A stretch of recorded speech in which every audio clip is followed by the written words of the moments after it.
السلام علیکم ویورز، بسم اللہ الرحمن الرحیم۔ دو دوستوں کے درمیان مکالمہ آج ہم پڑھ رہے ہیں۔ ریحان، اب گھر جا کر کیا کرو گے اسکول سے چھٹی کے وقت؟ طٰہٰ، اب گھر جا کر یونیفارم تبدیل کروں گا، پھر ہاتھ منہ دھو کر ٹی وی کھولوں گا، ساتھ ساتھ کھانا کھاؤں گا۔ ریحان، اور پھر کیا کرو گے؟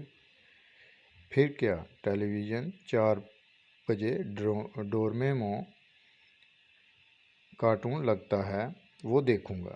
7 بجے یہ کارٹون ختم ہوگا تو کارٹون چینل پر انگلش مووی لگ جائے گی، وہ دیکھوں گا۔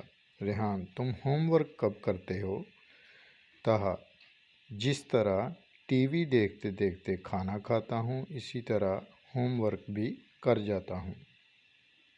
ہوم ورک میں یقیناً غلطیاں رہ جاتی ہوں گی، بھلا ٹی وی دیکھتے ہوئے توجہ سے کام تھوڑی ہوتا ہے۔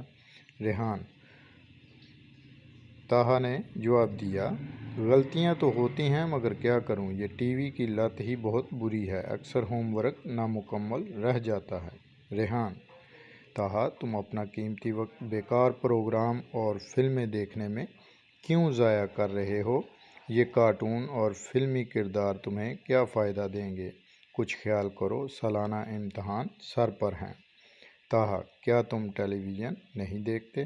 ریحان، دیکھتا ہوں مگر صرف چند گھنٹے اور مفید پروگرام، اس کے بعد میں سنجیدگی سے پڑھتا ہوں اور پڑھنے کے دوران ٹیلی ویژن نہیں دیکھتا۔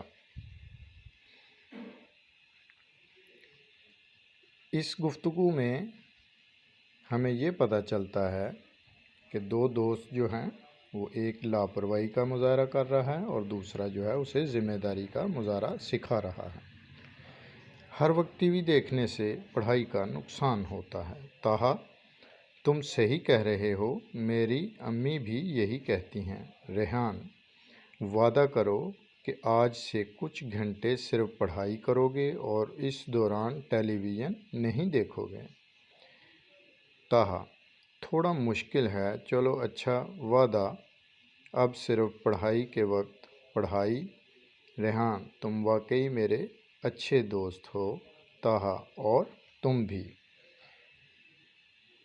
اس گفتگو سے ہمیں یہ سبق حاصل ہونا چاہیے کہ کھانا کھاتے وقت پوری توجہ صرف کھانے کی طرف ہونی چاہیے اور ہوم ورک لکھتے وقت، پڑھتے وقت پوری توجہ صرف پڑھائی کی طرف ہونی چاہیے، نہ کہ آپ ٹی وی لگا کر دوسرے کام کریں تو آپ کی توجہ ٹی وی کی طرف ہو اور وہ کام ٹھیک سے آپ نہ کر پائیں۔ اپنا خیال رکھیے گا۔